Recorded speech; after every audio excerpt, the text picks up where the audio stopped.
Introducing Instagram Teen Accounts, a new way to keep your teen safer as they grow, like making sure they always have their seatbelt on. All right, buckle up. Good job. New Instagram Teen Accounts, automatic protections for who can contact your teen and the content they can see. McCrispy strips are now at McDonald's. I hope you're ready for the most dippable chicken in McDonald's history. Dip it in all the sauces. Dip it in that hot sauce in your bag. Dip it in your McFlurry. Your dip is your business. McCrispy strips at McDonald's. Empire.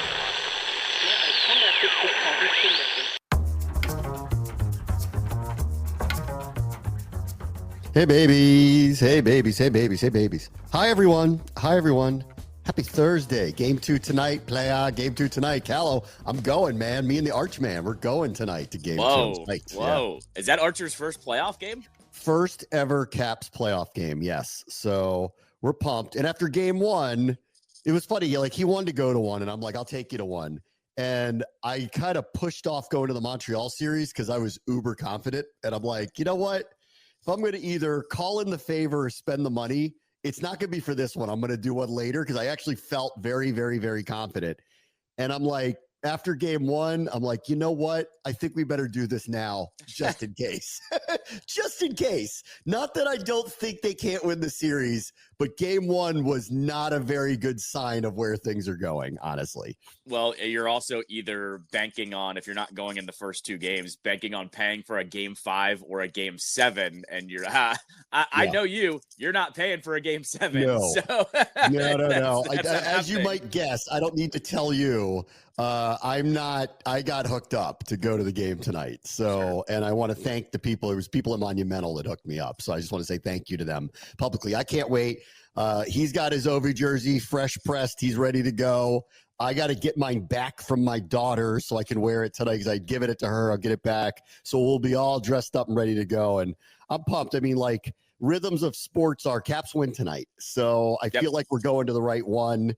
You know, get this series back on track. I think you're going to see a more physical Caps team tonight for sure. And I do expect a bounce back. They're not wilting flowers over there. So I do expect a bounce back tonight, and I'm hoping that they get this series tied up tonight. No, I mean, everything points to Spencer Carberry being able to figure something out. That was my feeling after this game was, the Capitals have a very good head coach. He's going to figure out how to get them to be playing a little bit better, and a little bit better should be good enough for them to get a win. And I think we talked about it at length yesterday. That team didn't play well yesterday, the Capitals. They know they didn't play well. Even after morning skate yesterday, Leonard said something along the lines of, we watched the film, we're past it, we're on to game 2. I have all the confidence in the world they're going to come out way better tonight. I met my first person yesterday, someone whose opinion on sports I actually really like, who actually was a not a Carberry fan. I was the first person I've actually met. I did that too. I shook my head at him. I'm like, really? I'm like, I don't know, man. I'm like, this guy's got his finger on the pulse of this team. I don't like every move he makes. He should be the coach of the year. I don't know, man. But it was the first one that I met. Boy, you lose a big playoff game at home, and people will very quickly start to question. It was the first one. I won't say who because I don't want to embarrass them. But, like, it was the first time I met somebody who said, I know I'm in the minority of this, but I'm actually not a big fan of his. And I'm like, you're the first I've come across like that. And I'm like, and by the way, I love him. I think I said it from day one. I'm like, they got the right guy. I can tell they have the right guy for this job. You know, I think they're playing they have better closers, the Caps do. The Canes have a better team and certainly outplayed them the other night. So we'll see. What can I ask? Was there actual reasoning, or they just didn't like the guy? I didn't get that far. I kind of shut it down. I was like, I don't even kind of want to hear this. This is a bad take. It was really my opinion on it. Was like, I don't care. I don't even want to hear it out. Like, I think it's just a bad take, honestly. Let me just tell you this on the surface. I have no inside info on Carberry, but go look at the locker room videos of when they win or when they win games, and the way he talks to the players. He is a player's coach, and just go look at his demeanor compared to Peter Laviolette or Todd Reardon. I'm not going to compare him to Trotz because Trotz was a different coach than those two and even different than Carberry. But Carberry has his finger on the pulse of this team, and I have no problem with pretty much any of the moves he's made too. He has not really made a bad move in terms of the lineup. So, Yeah, that's a weird take. Like, I don't know why you wouldn't like Carberry. They brought in a million different people. There's a little bit of Dan Quinn here. They brought in a million different people, and they all worked out. Well, Yes. That's the coach too. Like, that's the culture of the locker room. That's the front office selecting these people. And that's the coach. Like, what, Pierre-Luc Dubois didn't show up here with massive baggage and didn't end up having a really good season here anyway? Or Logan Thompson kind of showed up as, I don't know, man, is he really the answer? Had a career year. That's coaching. Like, that's part of it too. You have to give credit where credit is due. And I think that their success largely has to do with a lot of factors, but he's a big part of it. So I just kind of didn't want to hear it, really. The year actually that I'll point to is not this year. It was last year. They were not supposed to make the playoffs last year. And I get it. A lot of teams were losing, but he willed a roster that was very broken into the playoffs with a backup goaltender. Yeah, they got swept by the Rangers, but like that was the year where I was like, oh, we're good. Revamp this roster a little bit. He's going to be fine. And by the way, go look at what New York was, the 1 seed last year, and it imploded on them somehow in a couple of months at the beginning of the year. And now look at what he did with the Caps. They literally flipped places, and the Caps are the best team in the Eastern Conference. Yeah, so I think that's a weird one. That's a really weird take. I wanted to get my red shirt that says "I love carbs." I wanted to get that. Well, I should have had it made for tonight. You should have, yeah. Make it for tonight. Yeah. All right. No, you should have. You should have been "Let's go carbs." Let's go carbs. I do like that. Let's go carbs. CARBS. Carbs, carbs, carbs. It's also what I chant before a marathon as well. Yeah. Let's see. All right. Let's tell you what's going on here. Other side of town. RFK latest from our friend Eric Flack at WUSA 9. Had a pretty good piece about it the other day. Here is finally a little bit of the resistance, but I would describe it to the deal that was announced, about 10 days ago down at the National Press Club, that the Commanders were going to put up $2.7 billion, something like that, somewhere in the neighborhood of $1.2 billion of public funding over time would be agreed to by the city to make this happen. The stadium goes up. It's not just the stadium down there. By rule of what they got with the land, there has to be housing. There has to be public park space. One of the big beefs that people had going into it was there's not going to be a lot of parking on site, probably for about 8,000 cars by comparison. That's about a quarter of what is down like at Northwest Stadium, which is a normal, huge, massive acreage site where there is a lot of parking around it. So I did read something where they're working with, DC Transportation to put garages throughout the area to try to help with that. And settle that. I think people are just going to have to get used to a very different game day experience. If you're used to tailgating, the tailgating is going to just take place somewhere else. So you just have to figure that out. I actually don't think in the end that's that big of a deal, other than the constituents who live down there who go, and where is everybody going to park? Because we kind of don't want them on our lawns. I will hear out those people on that complaint, right? Like, because if you don't have a place for people to go, they're going to find a place to put their cars. Not everybody's going to take the metro, right? I think it's easy to do that, but not everybody's going to do it. So they got to figure that part out. But the first level of resistance to the overall deal, we're finally here. And part of Eric Flack's report, which if true, and I'm not saying it isn't, but if true, that like actually gives me just a touch of pause that this isn't steamrolling the right way, even though I get every sense on earth that it is that the deal that she announced, the mayor and the team last week, apparently hasn't been shown actually to the other council members yet. So if that reporting is true, that they actually don't know all of the details that were agreed to by the mayor's office, then we do need to slow down here for a second. And the city council is not going to greenlight something sight unseen. So that was the one piece of this that when I read that, I went, oh, because she put a deadline on them on the hopes that it's about 2 months, like somewhere in the middle of July. She wants the DC City Council to pass this so that by the winter, they're breaking ground to get on the timeline to have this thing done for kickoff 2030, right? That's what they're trying to do. And they're going to need at least a couple of years to do that. And they're hoping, you factor in delays and all the things that could potentially happen, tariffs for that matter, for building costs, all the types of things that could actually come into play here. But that was the one thing that I want to have a little bit of pause over. And I'd like to hear some reasoning behind that. Why haven't they seen all the details yet? If you're trying to get them to green light this, I think they got to get this in front of the city council and let them nitpick their way to whatever they want to nitpick, because that's Muriel Bowser actually said that in this piece, like, are you open to some changes? And she was kind of like, not on the broad strokes, but, tweaks here and there are fine. That's normal. But to get even to that point, they need to see what they're looking at. So hopefully that changes in the very near future. That was kind of was going to be my point. Was my guess is they're tweaking some things before they present it. And as you said, there's like 2 months to go. So there's some time here for them to figure some things out. I also, saw, I think it was in greater Washington, they had a whole financial pushback. There were some things I agreed with, some things I disagreed with when I read that article about it. But my guess here too is the team, the city, everybody that wants this to happen, they were probably waiting for some counterpoints to come out to make sure that, all of their I's are dotted and T's are crossed as well. So that's all I kind of figured it was before they hand something over for them to review, it was, let's make sure we have everything kind of settled in, because I think this is, as we know, it's very, very important. And I don't think they want to screw anything up. And I also think they want to present like the strongest first argument that if, they need to figure out some of those little things, that's going to happen. But I think they also want to make sure, let's get this through and we'll figure everything out. Yes. I mean, the quote from Phil Mendelson, the DC City Council chair, in the report from Eric Flack was that he's open to a deal for the stadium, but then, quote, I'm optimistic that we, the council, can make a better deal for the city. So again, that is very tepid pushback to the whole thing, honestly. Like, there are a couple council members of the 12 that have raised their hand and said they will not support really anything that benefits billionaires. Like, that's their whole thing. And so you're not going to convince them.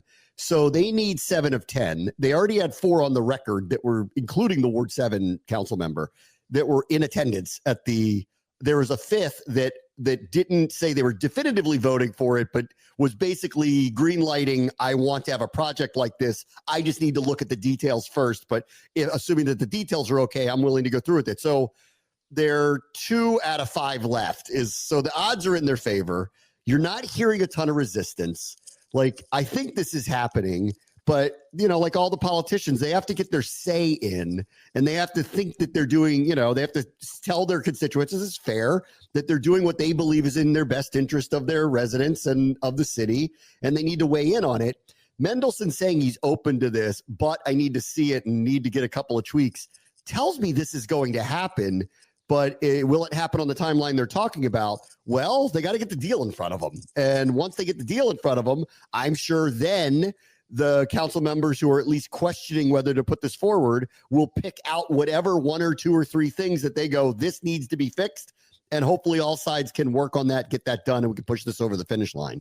Yeah, and I would say this too, like, the reason you see Phil Mendelson also probably a little bit more on board with this is because there is nothing at RFK. Like, they are not going to be, getting rid of residents in a certain area, right? Like, there was some pushback in Navy Yard with that, right? Where people were living there. People, can't afford. They have to move out of that area. That is not the case here at RFK. Like, there is nothing there. You're not, displacing residents that are already living there, essentially. So that's another thing here, too, that I think it's hard to push back. Like, I saw a lot of the economic pushback, too, of, they could have, housing there and different types of living and whatever, and the city's missing out on that money. Well, the city would have to build that, too, to somehow turn a profit eventually on that. I think this is where the resistance, isn't really coming in, is they're not displacing anybody by building the stadium there, especially with the team footing most of the bill. That's right. So let's see. We've got 4. You need 7. 4 showed up to the press conference and were in favor of it. Assuming they don't change their mind, that's 4 of them. Council members Robert White Jr., Matthew Fruman, Janice Lewis, Christina Henderson, Zachary Parker. None of them have weighed in at all. They haven't said anything, but 2 of them, and I'd seen 1, but apparently it's 2 of them, have publicly supported doing something like this post the announcement. They just haven't committed to doing it. That's 6. So you're 1 vote out of the rest of them away, and Mendelson's not going to be against it if he feels that the public wins are to do it. He's just going to argue, let's get a better deal. So I still feel like, and I know you shouldn't count any chickens with the DC government getting these deals done or any of these types of deals. Go ask Ted recently about this. Don't count your chickens on any of this stuff. But it really feels like there is so little public resistance that it is going to happen. And maybe you're right. Maybe they're just holding out saying, this is what's in it. What would I need to change about it to get you to vote for it so that when we put the first real proposal in front of you, there aren't a lot of arguments about this. So I do feel like this is happening. It's just a matter of time. Yeah, to me, it's been no nonsense this whole time with Josh Harris. Like, I think, I go back to, and even Adam Peters brought it up on McAfee, when Harris said, I'm not an F- guy. I think Harris is going with this. I'm not a 5, 6, 7 draft type guy. Let's get as much as we can in this first one with these guys and try to get it done. Is it going to get done in one shot? No. Like, we know how this works with the government and with these voting and all of this stuff. But I think what Harris is probably saying behind the scenes is, let's, like I said, dot our I's, cross our T's, make sure everything is as good as we can make it this first time around. And that way we don't have to kind of BS around after that first draft comes out. Yeah, it's so interesting. Like, I think the other thing that really just tells me this is happening was like what Westmore wrote a week ago, letter to like, we know this is happening, but we also believe that this ownership group is going to invest in the site that was Northwest Stadium now, so that when the day comes that they stop playing there, we're going to do something that's right for the community, right for the team, right for everybody to make this area better. And he said it was a non-threatening way of saying promise, but we believe that you will. Muriel Bowser talked often during the press conference about this is a massive investment in our city. Yes, there is a public subsidy here, but don't lose sight of the fact that this group is trying to invest in our city. And it's this kind of understanding that they're going to continue to and be whatever way they can. Obviously they're trying to make money too, and they're going to like make money on this. And this is good for everybody, for their business as well, obviously. But like, they're trying to at least paint a picture that this ownership group have some benevolence and has some city pride attached to what they're doing. And I guess we'll find out over time if that's the case. I mean, that really became the legacy of Abe Pollin when he moved the teams, the Capitals and the Bullets back down to Washington, D.C., and altered that part of the city. There was a tremendous amount of benevolence that was attached to him, and it was something that kind of lingered with him as what ended up being his reputation. The team didn't win very much, the Bullets. The Capitals were competitive, but didn't win very much under him, but they were competitive. The Bullets didn't win very much under him, but he had a very good reputation for what he did for the city. And I think they're trying to lead down this path, and this will be up to this ownership group to do this for real. But I think there is this air of, yes, these are very wealthy people. Yes, this is extremely beneficial to the NFL, their bottom line, et cetera. However, to propose to you that they do have the best interest of our region as well, and they're showing that with their pocketbooks here, whether they're raising the money. Time will tell whether that's the case, but they are trying to make that case right now. No, I mean, I would say this too, like what Abe did by doing that, he kind of let the heat off of both of those teams that weren't good. I wouldn't say the Caps have had playoff success and they never won a cup under Abe, but I think what happened too is people did not put the fire up on those teams either because of kind of how much of a philanthropist he was by bringing the team into the city, and it benefited everybody around there. And Chinatown, I think this team is probably trying to do that little bit of the same thing, right? Like, I think we talked about it best last week at some point where, it's not about when something happens, we go all the way to the mug and then talk about every single little bad thing that has happened over the last 15, 20 years with this franchise. We're not doing that anymore. I think that's what Josh Harris is trying to do here. I think this is an actual investment in, if we spend the money and we, do actually try to benefit the community here, we get a little bit of slack for when we screw up, because this franchise is going to screw up at some point. Every franchise does. Like it's not, nobody's perfect essentially. And I think that's what they're trying to do here is, hey, when that next flub happens, maybe we have a little bit of grace compared to the last guys. Look, sports are a public trust. Like, yes, they own the team, but it is a public trust, and the public has to feel as if you have the best interest, not only of the team, but of the community too. And this is where Dan Snyder fell short. Like, not only did a lot of people have no confidence they had the best interest of the team because of all the things that had happened through the years, but they were wary of what that he was taking advantage of the public. And therein lies the double-edged sword of, and you're not on even right side. There is no right edge for you if that's the case. If you've lost the idea of, listen, like in Abe Pollin's case, the Bullets were terrible. Like from the mid-1980s on, they made mistake after mistake after mistake. But people didn't crucify Abe maybe they got him for what happened on the court, but not off of it, because I think everyone knew that at his core, he was trying to do right things for the community, right things for the city, was extremely benevolent. And so there's only so far you'd go to criticize someone like that. I think Ted has a lot of this too. I think Ted has a tremendous amount of civic pride. Like, I think he's done a lot of things to try to help the community. He's built a lot of places. Yes, it's helped grow his empire. It's helped enrich him. That's part of the deal that goes along with this, but as long as civic pride that goes along with it, you can then take into account all the things that happen on the court, and you can parse out whether you think they're managing the asset that's on the court or on the ice or whatever. Like, Snyder had neither one of those things going for him. Josh Harris, boy, he's winded his sails because everything's gone bonkers for the team on the field. He's doing a tremendous amount to make the team better, look better on the field, be competitive overnight. He's putting a tremendous amount of money. We were talking yesterday, Adam Peters was talking about how anything he's asked for in the facilities, they've just done for him. So they're putting a lot of money to make the teams better. In this case, this will be the first moment of, this is something that's going to help the franchise, obviously, but this is a legacy thing. Like, he has to do right by the city. If he does right by the city, does right by Maryland with the site in there, then this is the thing that will actually carry on for him for a very, very, very long time. Does he have benevolent city pride? Is he doing what's in the best interest of our region, regardless of how the Commanders play on the field? And if he does, then there's going to be a lot more leeway and a lot more belief and a lot more trust in the organization that Snyder had lost for a number of years. Well, the other thing here too is I think for the first time, this fan base in 20 years or whatever feels like they are being listened to, Yes. by this ownership group. Like, things that have been a concern, name stuff aside, because that's just split between different factions of the fan base.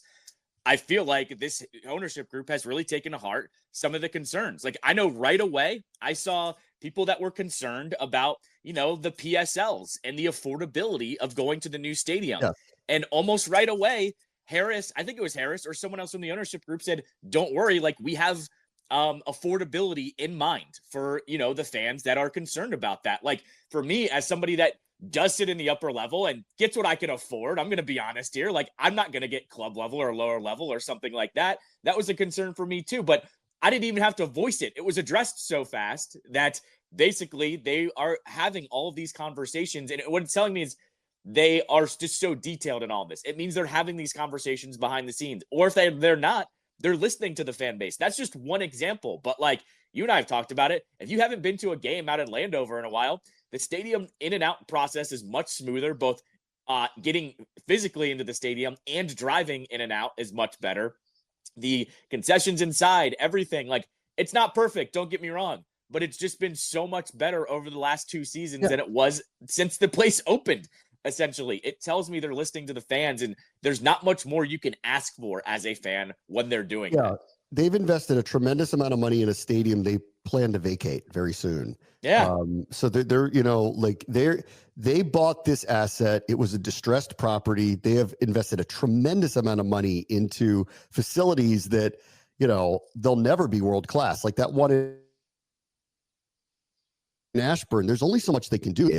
But they're trying. They're building a new locker room suddenly over there. They took out this AstroTurf field. I know that was like kind of made fun of, and it was like ridiculous that it was there, but they did do it. They spent the money to do it.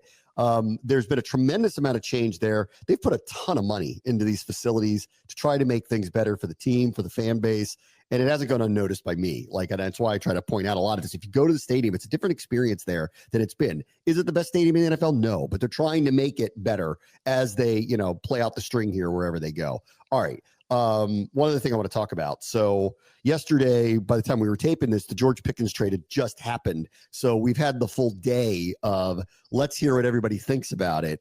And I think everybody kind of landed where I did, which was, listen, this guy is undeniably a really, really, really good player. And so this is a talent upgrade for Dallas. Like, you can try to pretend that it's not, but it is. But there's a reason why he was dealt. And most of the people that I, saw that were talking about it, at least the people that are in and around the NFL all the time, thought that Dallas gave up way too much actually to get him. That a third-round pick, I know it was a pick swap, but like a third-round pick was really high actually for him. Talent-wise, I don't feel that way, but he's available for a reason. And the reason is he's a pain in the butt. And if you listen to all of the people that talked about him, over like the last 24 hours. There were a couple people like I can't pronounce her last name, but Aditi from NFL Network, who's covered the NFC, AFC North for a very long time, been around Pittsburgh for a very long time. I listened to like a 3-minute clip of her on a Pittsburgh sports radio station yesterday, and she was like, they couldn't get him out of there fast enough because he was the biggest, like neediest, like attention grabbing person on the sideline in the locker room all the time. She describes scenes before games where she's like, I have never seen someone who needs more attention before a game than this guy needed. And she described what I landed on, which is he's a massive talent. So if he can kind of get his emotions in check, he's a very, very, very dangerous player.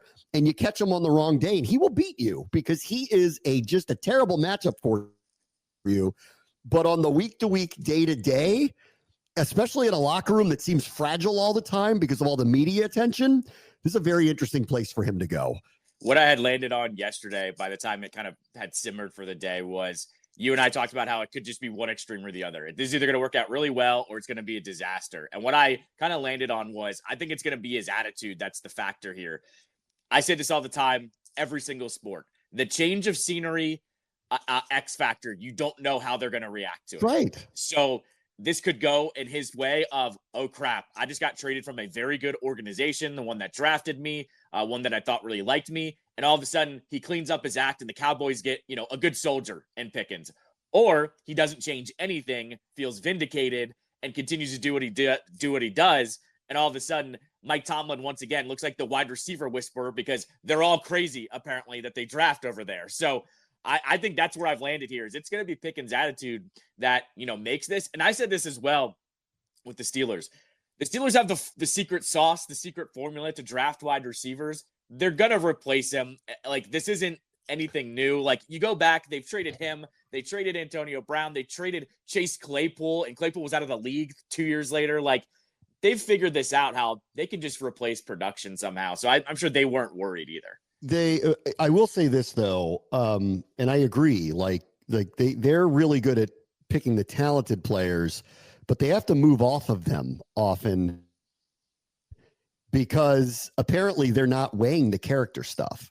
So this has become a repetitive thing for them that they're willing to take the chance that they're going to bring people in that they're going to be able to work with. And there might be some red flags, but the talent's just so overwhelming. We'll be fine. And yet now there is a lot of examples of that not happening, actually.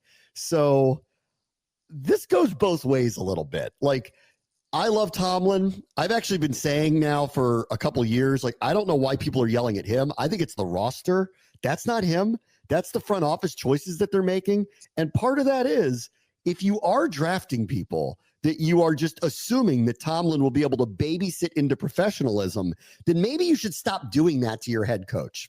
Maybe, right? That said, Pickens is an amazing talent. So I get why it's hard to turn someone like that down, but they now have a litany of examples at the same position where it feels like they've told Tomlin, oh, he'll be fine with you because you're the guy who fixes people like this. He's probably going, can you get me some pros in here that I'll need to babysit all the time? Yeah, I mean, I think the other side of this too, though, is there's a little bit of blame on the Steelers for not having a good quarterback most of those years too. Though. I agree. I'm not saying like he should have freaked out. And I'm not excusing like Brown's freakouts, but in some of those cases, wide receivers are going to get pissed if they're not getting the ball, let alone they're running an offense where they're handing the ball off to Harris a bunch of times and losing games. So I will say like that deserves a little piece of the blame pie. I'm not saying it's all of it, but that does deserve a little bit of acknowledgement here because since Big Ben retired, and honestly, the last couple of years of Big Ben, it's been very bad quarterback play, not just like mediocre, but bad quarterback play. And I think that's a factor here too, that you do have to at least put into the fold. I have enjoyed Twitter over the last day of all the people who assume what the first meeting between Marshawn Lattimore and George Pickens will look like. Yes. It's been very good. before play one. Those have been very good. One other thing on Pittsburgh, which I thought this was an interesting theory, and I guess there was a quote unquote source that told a real reporter this is actually plausible, that the reason why Aaron Rodgers hasn't signed with Pittsburgh yet is he wants the schedule to come out first, because he thought, and I guess Pittsburgh maybe thought, if he signs with them early, then the schedule makers will put him in primetime a million times like they did with the Jets. Remember the first year they were in primetime a million times. He got hurt, unfortunately, but like, so he doesn't want that, which is, yes, he does. But Pittsburgh doesn't want that. I actually agree with that. And so some of this might be he's waiting for next week to pass by. It's too late. The schedule's out, and then he can show up, and maybe Pittsburgh isn't on as many primetime games as would be had he announced he was going there sooner. So I'll buy that a tiny bit that there's a kernel. I would go with this, and I've landed on this. I actually think it's same but different reasoning. He's waiting for the NFL to unload all of their stories and off-season program. So then when he signs on, it's the only thing that's going to be talked about. Yeah, okay. That's what my theory has been. Like, the schedule release will come out. They'll talk about it all next week, and then roll around that next Monday. Color me as someone that's going to happen over the next couple of weeks after that. And then guess what? It's the only thing you're going to talk about. His press conference is going to be aired on ESPN live whenever it happens, because there's going to be nothing else going on. I think it's just going to be an attention grab, a different way than that one. Yeah. I think he loves the attention. So that whole thing of, well, I don't want to be on so many primetime games. Baloney, pal.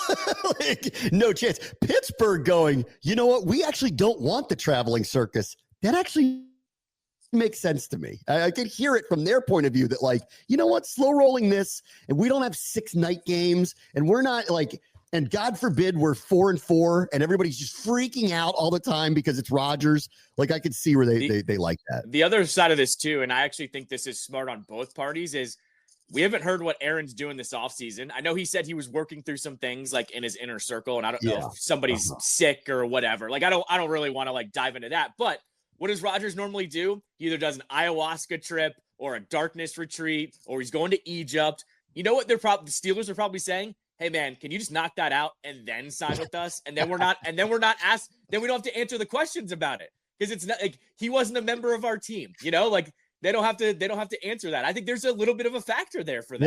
Yeah. I would believe that Tomlin's like, hey man, when we show up here, we work here. Yeah. So if you got to go do something for you, go do it. Do it in April. And I'm kind of like on get it over with. Yeah. Because he's almost 40. I'm kind of agreeing with that sentiment that, like, I think Tomlin's going, hey man, I'm not judging here, but when you sign on, we expect you to be here, and you're not going to skip OTAs for an Egypt trip. So like, let's just make sure we're on the same page here. We're not going to have a 3-day astrology jaunt to Peru. That's right. That's not happening. That's right. Like, we're going to practice to play the Ravens. So we want you here for that. We want to know that you want to do that. I don't want to hear about Blue of Earth once you sign on. None of it. Yeah. I don't want to meet her. All right. I'll be right back. Bray What's the Show, ESPN 630 Sports Capital.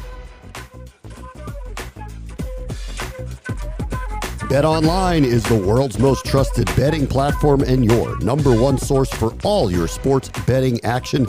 Baseball season, we're through the first month. It is in full swing.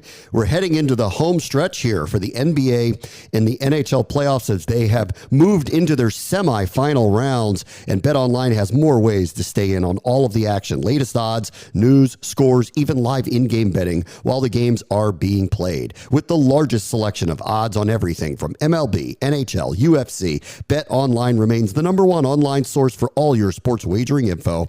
In between games, head over to the BetOnline Casino with all the top Vegas-style games, including poker and live casino. BetOnline, the game starts here. McCrispy strips are now at McDonald's. I hope you're ready for the most dippable chicken in McDonald's history. Dip it in all the sauces. Dip it in that hot sauce in your bag. Dip it in your McFlurry. Your dip is your business. McCrispy strips at McDonald's.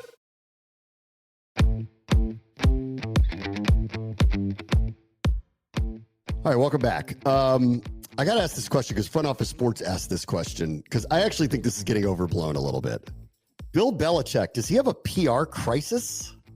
Would you call this a crisis? that he had a weird interview with CBS where his girlfriend, who's a lot younger than him, she disrupted the proceedings so much that they actually showed it. And then his reaction was so muted and weird that seemed odd. And then the statements after it didn't seem to make a lot of sense. And then people were talking a lot about how, well, he doesn't have the same PR people he used to have. Is this I think this is not a PR crisis. I think he has a book. People are interested in him because of the book. He's giving interviews. He has an unusual relationship going on. It's logical questions that are happening. He's weird and doesn't interact with the media very well. So what?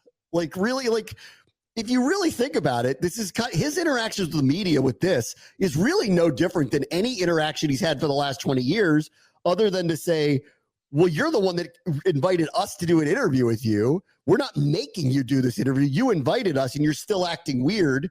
I think this is a big so what. And when this fall comes around, no one's going to give a crap if North Carolina wins football games. No, I mean, I will say that. This all depends on how he coaches. I think this is one where you're going to put it on the stovetop and you're going to go, let's see where we move this depending on how you play.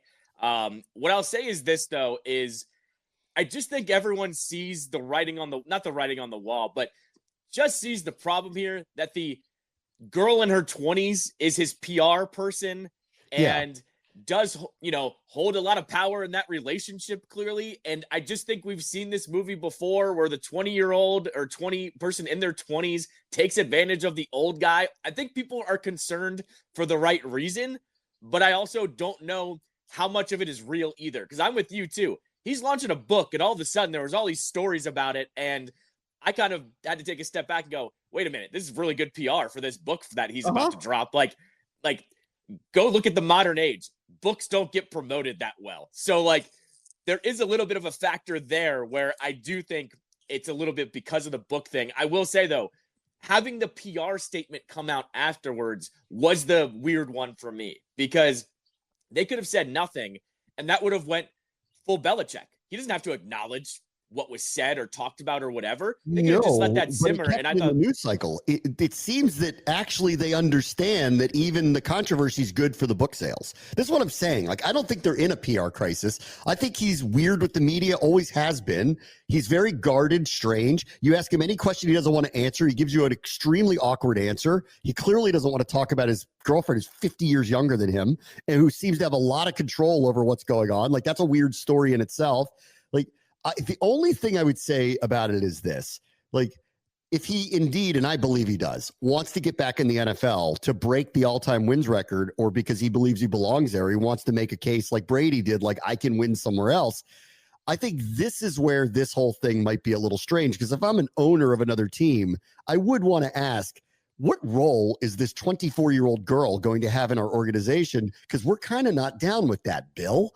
So I think that's where PR crisis is more internal for his next job, which I believe in his mind is after he has a good season at North Carolina, he gets plucked by an NFL team again. That's what I think happens, or at least in his mind. This is where I think he has a PR crisis, not outwardly. They're trying to sell books. He doesn't if he cared what people thought about him having a 24-year-old girlfriend, he wouldn't be posting on Instagram about her. He doesn't care. He doesn't care what people think, really. There is another factor to this too, though, where, okay, if you want to get to an NFL team, what part of the question is going to be? Well, is she going to be involved? And you know how these owners are. They're going to be she's going to be treated like every other girlfriend and wife. We'll get her in the box, we'll get her in the building, but she is not going to be a quote unquote part of the team. Right. So she's not the chief of staff, dude. She ain't the GM and she's not the offensive coordinator. So you better cut that out fast. And so I think that's where the concern is lying here, because she is a part of the UNC program. She is helping them out with whatever she's helping them out with. And so I do think there are questions to be asked here. And here's what also happened. And I wondered about this when the interview happened. Some of the reports came out too, that she shoehorned her way into that Dunkin' commercial for the Super Bowl. Those reports started to come out. And I was like, oh God, hey, listen. She wasn't supposed to be a part of that, but she got her way into it. You know what? She might be being undersold here a little bit.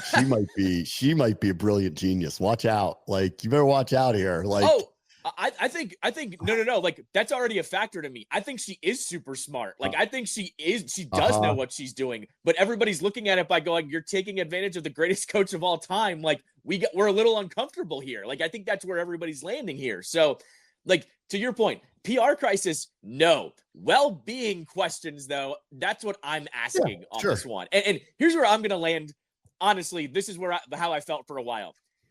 If they are not engaged, not married, and she doesn't have his kid, honestly, Bill, do whatever the hell you want at this point. Like, that's the other part of this too. Like until there is actually some kind of legally binding thing between those two, you can't be that concerned yet. Because guess what? I talked about this a little bit a couple weeks ago with somebody.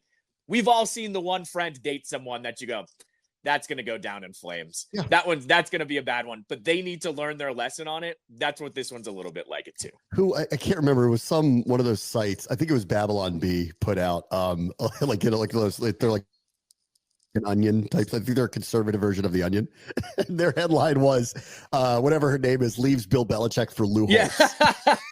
Right. Like, yeah. I was like, that's a good one. Yeah. So, like I said, until there's something legally binding, I'm not that concerned.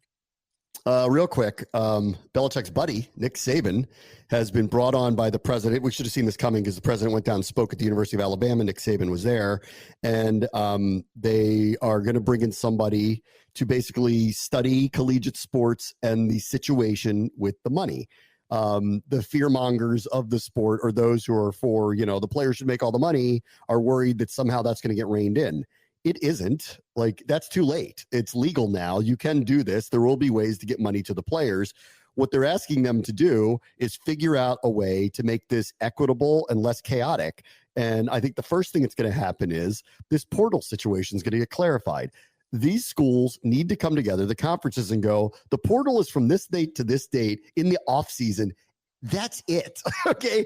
Period. You can't do anything. Like, you can on the side talk to people. You can't go anywhere. Like, that's it. And secondarily, I would just offer this up, and I wonder if Nick Saban would agree with this.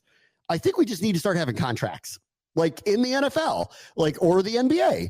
You sign a deal. It doesn't mean you can't get out of it or you can't be traded, but we got to have contracts here, because I think, just as a fan of the sports too, I agree.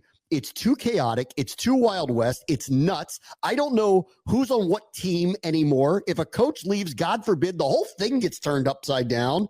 It's crazy. So I actually think this is a good thing. I actually think someone needs to get a hold of this thing. And I don't think it's going to be to control the money from getting to the players. That genie's out of the bottle, guys. But we need to figure out how to do this in a way that is good for the schools, good for the players, and just streamlines this thing, because this Wild West stuff is nuts. No, I think the use the buzzword here is guardrails. There needs to be a couple things in place here.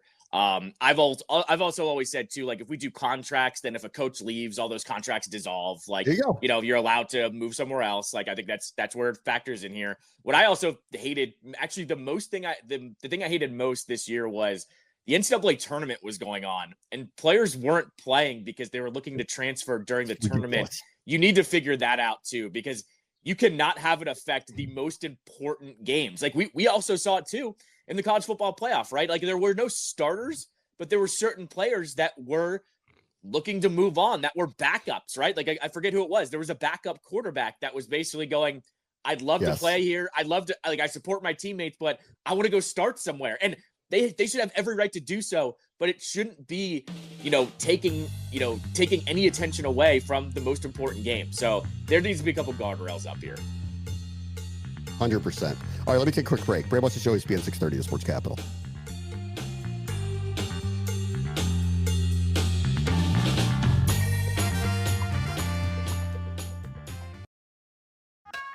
McCrispy strips are now at McDonald's. I hope you're ready for the most dippable chicken in McDonald's history.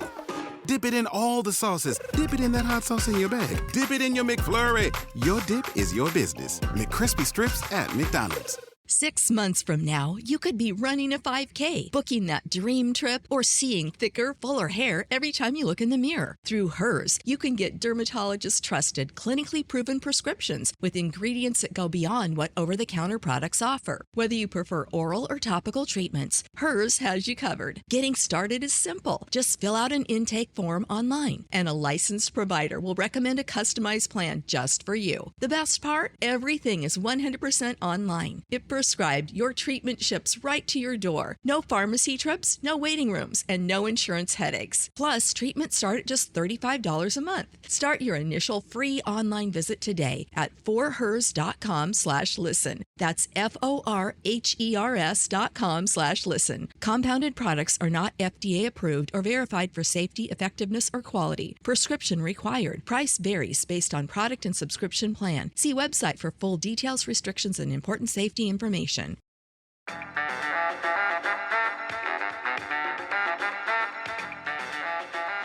All right, welcome back. I'll real quick before I get into the Caps. What we're seeing with the Celtics, this is an all-time collapse, team collapse in motion. I am not blaming any one particular player, albeit Jason Tatum's decision-making a lot of these games, especially late, looks really poor. But I'm not going to just blame him. I am blaming what they're doing, how they're playing, which is ridiculous. And I was like, I have a really good friend, a Knicks fan, and I was like texting with him watching this happen last night. And just go watch what they do. I'm no coach here, but like Gary, whoever's out there, you want to tell me I'm wrong about this, tell me I'm wrong about this. Here's what I see. They walk up the court and do the same thing on every single play. Jason Tatum typically brings the ball up the court. Maybe it's Drew Holiday. Three players go run in the corner, zero motion. Okay, go watch. Zero motion.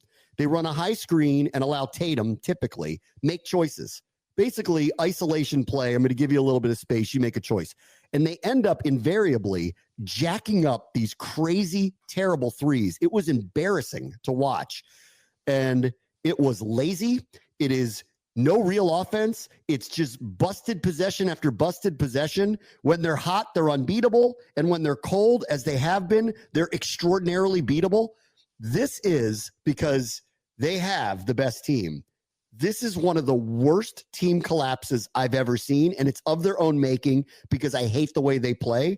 It's lazy, it's unimaginative, and it's terrible. They're not running an offense, and they're jacking up these threes, and their three-point percentage is low, not only because they're just missing them. It'd be one thing if they're missing open threes, which they were a little bit last night. They're throwing up crazy shots, and they're missing everything or barely hitting front rim or throwing up air balls. It's absurd to watch, honestly. I think the craziest thing, though, is in both of these games, they've been up by 20. Like, that's actually the most ridiculous part about all of it, is that they've had both of these games ready to go. Because they have a way better team than New York does. Way better. And no disrespect to them. Way better team than New York does. Well, I was going to say, though, this is already, like, I don't know if you saw, like, the NBA does the most clutch player. Brunson won it this year.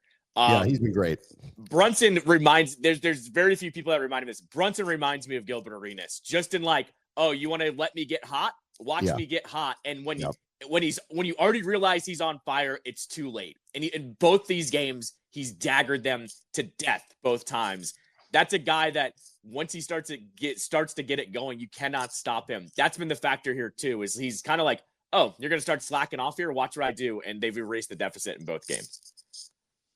They end up losing this series, there needs to be serious fallout. Like this is a team collapse like I haven't seen of a really good team, and it's on them, it's on the coaching, it's on all of it. And it's not just, anyone who's just complaining about Tatum, who his decision on the last play was absurd. Like, I don't know, where are you going? Like, what are you doing? But like, I'm not going to sit here and blame one guy. It is not. Like, this is systemically terrible what they're putting out on the court. It's unimaginative and it's really poor. I will say though, for America, videos of Knicks fans after these wins have been the best videos of all time. I mean, the Bing Bongs are amazing. They're having the time of their life. Honestly, with Cleveland potentially going out, I know they're dreaming they're going to the NBA Finals, and they have every reason to believe it. So I made this comparison yesterday on my show. Knicks fans and Cowboys fans are the most delusional fans in sports, but the Knicks fans do actually believe it. The Cowboys fans know the collapse is coming eventually. Knicks fans decide to go all in, and they don't care what the consequences are. I actually don't care who the Knicks play in the finals. They're going to get killed. Oh, like, yeah. Yes. OKC, Denver, either one of them are going to blow them out. Yes. Like it's a series in 5, like is what that is. Yes. All right. Let me get to game 2, which I'm going to tonight. Very excited. Caps and Canes. Number 1, I assume some lineup changes. You do too. Like we're going to shift some stuff around here tonight off of game 1. Not not new guys into the lineup, but yes, some, through the floor lines. I would assume there's going to be a little bit of change here. There's no one else they can really put into the lineup and take someone out here, especially on defense. There's no one you're going to put in. Dylan McElrath doesn't warrant being put into this series. But yeah, I think you're going to see some line switches up here. I'm going to be really interested to see, look at Ryan Leonard. He had that chance late. Does he maybe try to pop him up into the lineup to get him going? Does Connor McMichael maybe move down with the way he played? I don't think there's going to be new players here, but I do think there's going to be some line shifting happening here a little bit. You don't think McElrath over Alexiev? No. McElrath is purely a physical, if he's got to get into a fight type player. He's not better. What about your guy, the Bear? You going to bring the Bear up? He hasn't played in a Caps uniform all season. He got called up from Hershey after the playoffs. I don't think he warrants being put in. Yeah, I'm not trying to go crazy here, but like they need to shake it up a little bit. Like, cause that was bad. Like that was really, really, I like I said yesterday, I don't mind the volume. The volume was way, way, way off the charts and lopsided. I don't mind it because the vast majority of it, it's just shooting gallery stuff, and they're nowhere near the net. And I trust our goaltender the way that he's playing right now, like because they're not going for quality chances. They're just mucking it up. Like they're gonna out hustle you, outplay you, throw it at the net, cause mayhem. Couple go in, all of a sudden you're in trouble. I get it. Like I totally, I get it. And so the volume doesn't bother me, but it was the amount of time in the zone, the losing on their forecheck consistently, very few quality chances on the other end. They were here and there, just not enough overall chances. They were just wildly outplayed. That score is not indicative of how badly they were outplayed. I expect a difference tonight, obviously, but I did kind of expect off of that outplayed, you got to shake it up a little bit. And I'm expecting something to get shaken up just a little bit tonight. You got to remember, Carberry doesn't panic like that. He's not a head coach that's going to do these wholesale changes. If they go down 2-0 tonight and they lose 4-0, yeah, expect some changes to happen. But I mean, this series is over if that happens. Like you forget. That's probably why you try to get a change up here. But Carberry doesn't play that game, and I think the no panic of doing that helps a little bit more than making any of the lineup changes that you mentioned there. That's what I would say here. If Alexiev gets caught up again, yeah, maybe you scratch him for Bear or something like that. But I don't foresee any real big lineup changes happening tonight. All right, what do you think tonight? I think they bounce back tonight. I think that whole team, the message yesterday at morning skate was we're past it already. And I've said this since pretty much October and been telling you this locker room's really tight knit. The team chemistry has been really, really good. I don't think they're going to let game 1 phase them at all. And I think same thing. If they're physical again with Carolina, they can, not chase them as much and hit them a little bit more. I still really like their chances in this series. Carolina does not have a physical presence to match them. I talked to you off the air after we got off yesterday it was yesterday, where there was actually a play I didn't say on the air or talk about was Ryan Leonard going after Brent Burns. Brent Burns is 40 years old. Leonard is 20. He was going after a guy double his age. That's like a legend in the league. That was a little bit of a spark that I went, okay, this team, they know they have to poke the bear a little bit here. And if they keep doing that, I think they'll be okay. Carolina will bite at some point. I think this game's getting a little loose. I think it's going to be very physical. So I actually expect scoring tonight. 4-3 Caps. That's what I'm going to call tonight. 4-3 Caps. I'll lower it a bit. Let me go 3-2. 3-2 tonight. 3-2 Caps. Yeah. All right. Sounds good. We'll review it tomorrow. Brave Boston Show, ESPN 630 Sports Capital.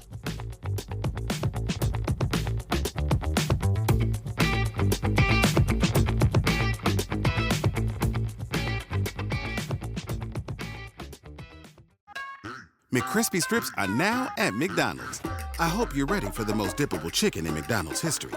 Dip it in all the sauces. Dip it in that hot sauce in your bag. Dip it in your McFlurry. Your dip is your business. McCrispy strips at McDonald's.